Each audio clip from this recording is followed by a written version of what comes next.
When seedlings stretch tall and weak, the internet loves to blame watering. Forget it. You could water those seedlings perfectly and they'd still flop over. Leggy seedlings are a cry for help, and they're crying about three things, not one. You've probably guessed the first. The third is the one that explains why even people with expensive grow lights still grow weak, floppy plants. Let me show you what a leggy seedling actually is first, because once you see it the way the plant sees it, everything else clicks into place. Picture the seedling you're worried about. A long, thin, pale stem. Too much space between the leaves. The whole thing leaning, bending, reaching off to one side. Often so weak it can't even hold its own head up. We call it leggy, or stretched. Botanists have a name for it too, etiolation. And that word matters because it tells you the plant isn't sick, or starved, or overwatered. It's doing something on purpose. Here's the logic from the plant side. A seedling has one overwhelming job in its first days of life. Reach the light before its tiny energy reserves run out. If it can't find enough light, it doesn't just sit there and wait. It gambles. It pours everything it has into making its stem longer, faster, stretching upward in a desperate bid to climb above whatever it thinks is shading it. And it does this at a cost. Every bit of energy spent shooting upward is energy not spent thickening that stem, building strong roots, or growing sturdy leaves. So you get height, but height made of nothing. A tall, fragile straw instead of a strong little plant. The stretch isn't the plant failing. It's the plant screaming that it can't find what it needs. So the first thing it's crying about, the one you probably guessed, is light. But I have to stop you right here, because this is exactly where most people go wrong, and it's why this problem is so maddening. Just give it more light is not the fix. I've watched people move their trays onto a sunny windowsill, even rig up a grow light, and still grow the same floppy mess. Because it was never about whether light was present. It's about three specific things the light has to actually do. And get any one of them wrong, and the plant keeps stretching no matter how bright the room looks to you. The first is intensity. And this is where the windowsill betrays you. Your eyes are liars when it comes to light. A windowsill looks plenty bright to you because your pupils adjust and your brain fills in the rest. But the actual intensity of light reaching that seedling is a tiny fraction of what it would get outdoors in open sun. Add in short, late winter days, a pane of glass cutting the light further, and a sill that only faces the sun for part of the day, and that bright windowsill is delivering a starvation diet. The seedling reaches toward the glass, leaning hard to one side, because even the strongest light in the room isn't strong enough. If your stretched seedlings are all bending toward a window, that lean is your diagnosis. They're telling you the light is too weak, and they're pointing right at the brightest thing they can find. The second thing is distance. And this is the one that catches the people who did the right thing and bought a grow light. They hang it up, switch it on, feel good about it, and leave it way too far above the trays. Here's the part almost nobody knows. Light intensity falls off dramatically with distance. It's not gradual. Move a light twice as far away, and the seedlings don't get half the light. They get closer to a quarter of it. The drop is brutal. So a grow light sitting 1.5 feet above your trays might be giving those seedlings barely more than that weak windowsill did. The fix is often just lowering the light until it's only a few inches above the tops of the seedlings, far closer than instinct tells you is safe. And suddenly, the same light that was failing starts working. Same bulb, same room, completely different plant, just from closing the gap. And the third part of the light equation is duration. Seedlings are greedy for light in a way mature plants aren't. They want a long day, something like 14 to 16 hours of it, to build strong, compact growth. A few dim hours on a windowsill doesn't come close.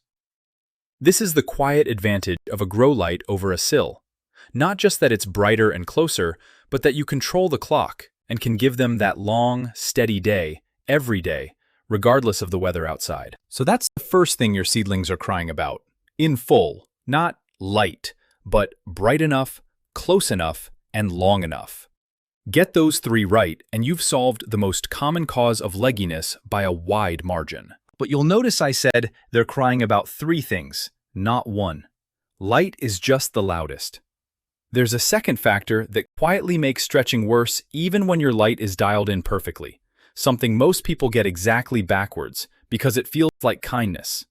And then there's that third one I keep mentioning, the strange factor that has nothing to do with light at all.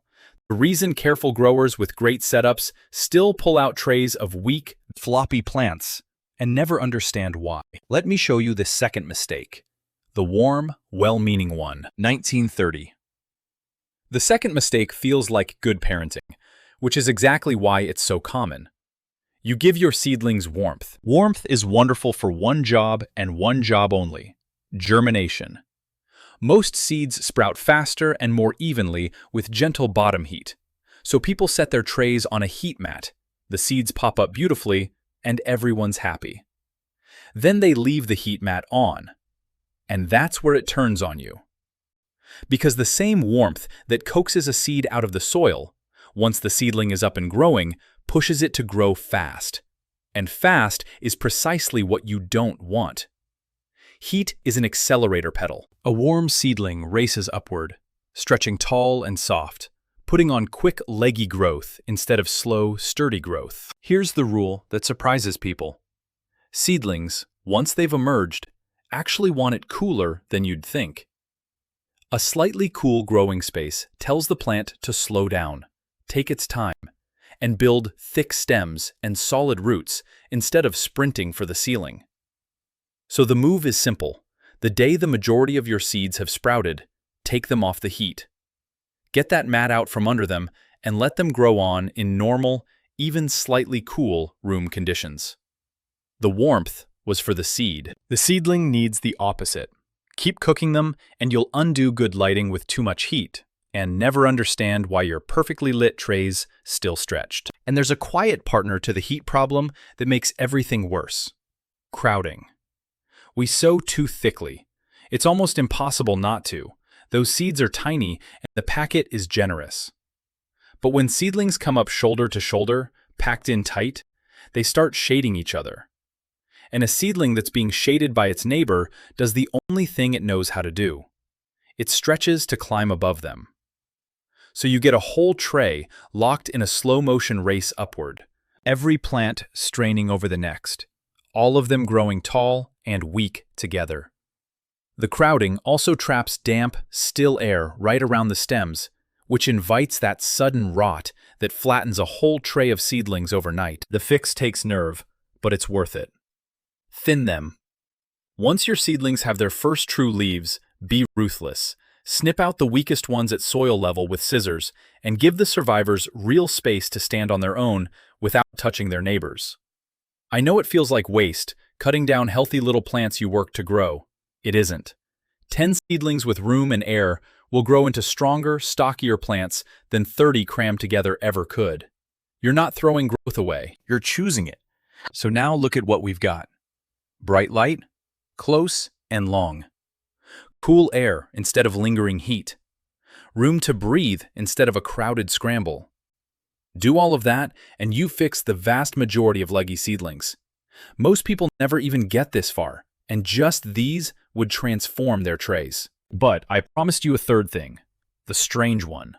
The factor that isn't about light, isn't about heat, isn't about spacing, and is the reason the most careful growers, the ones who nailed everything I've just described, still sometimes end up with stems a little softer and taller than they'd like. It's the one nobody checks because nobody thinks to. And once I tell you, you'll realize you've been depriving your seedlings of something they get for free in nature every single day of their lives outdoors. That something is movement. Wind. Think about a seedling growing outside. It is never still. From the moment it breaks the soil, it's being nudged. A breeze rocking it back and forth, rain pattering down, the air around it constantly in motion. Now think about a seedling growing on your windowsill or under your light indoors. dead calm. Not a breath of air from the day it sprouts to the day you plant it out. And it turns out that stillness is a kind of deprivation the plant can feel. Here's the science of it, and it's genuinely one of my favorite things in all of gardening. Plants can sense physical touch and movement, and they respond to it by growing differently. Sturdier, shorter, thicker stemmed.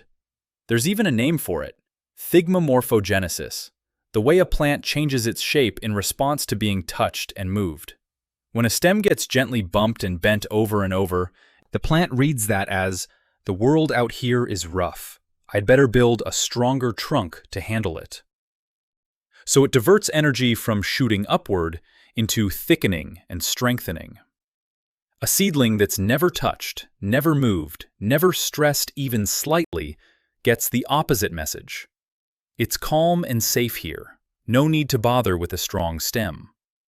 And it stays soft and tall. Your perfectly still, perfectly protected indoor seedling is, without knowing it, being told it never needs to grow strong. That's the third cry, and it's the one almost nobody answers. Because who would think to? You did everything the guides told you. The guides just never mentioned that a seedling needs to be pushed around a little to grow up tough. So in the last stretch, let me give you the simple ways to give your seedlings that movement they're missing. It takes seconds a day. And then, just as importantly, how to rescue the leggy seedlings you've already got sitting in front of you right now. Because some of them can still be saved, and some are better off started again. Let me show you both. 1932. Giving your seedlings that movement is almost laughably easy, and it costs you nothing. Two ways, and you can use either or both. The first is a fan. Set a small fan near your trays and let it blow a gentle breeze across them for a few hours a day. Not a gale, just enough to keep the seedlings rocking and trembling the way they would outdoors. This does two jobs at once.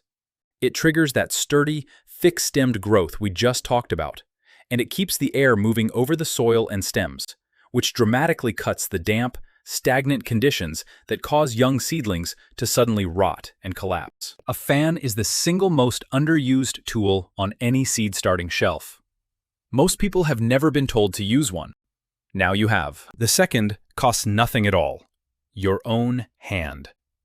Once or twice a day, just brush your open palm gently back and forth across the tops of your seedlings, ruffling them lightly, letting them bend and spring back under your fingers.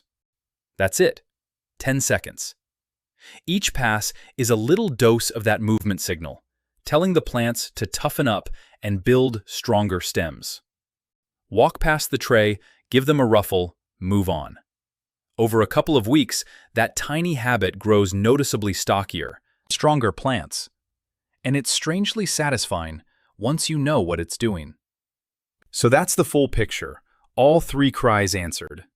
Light that's bright enough, close enough, and long enough. Cool air instead of lingering heat, and room to breathe instead of a crowd. And movement, a breeze or a daily brush of the hand, to tell those stems to grow strong. Notice what's missing from that entire list. Watering. It was never the cause, and now you know exactly what was. But you've probably got a tray of already leggy seedlings sitting there right now.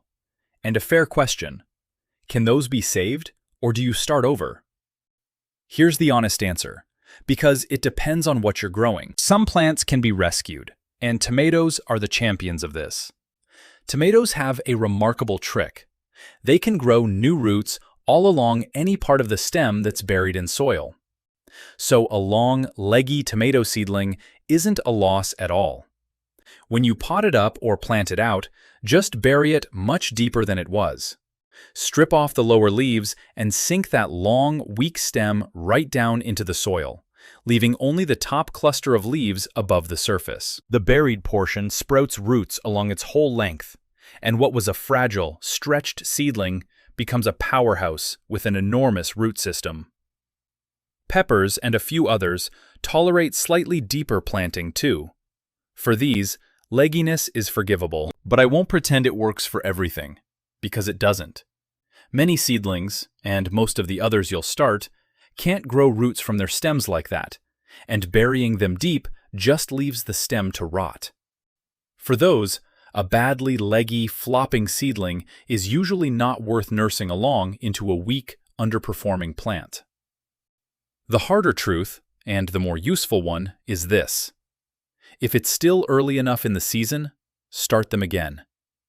You now know exactly what went wrong, so the second sowing won't repeat it. Bright, close light, cooler air, room, and movement from day one.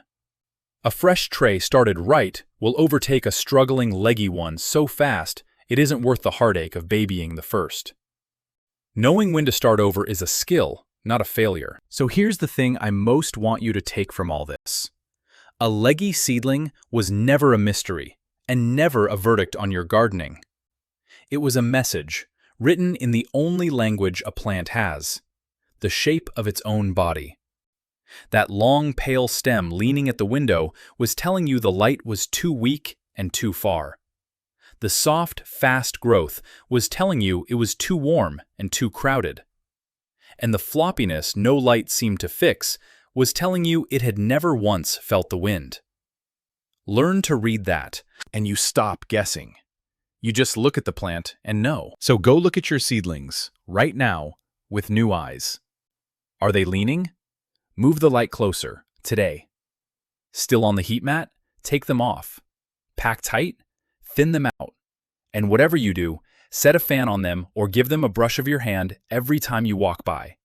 That one free habit, more than anything, is what turns thin, floppy stems into strong ones.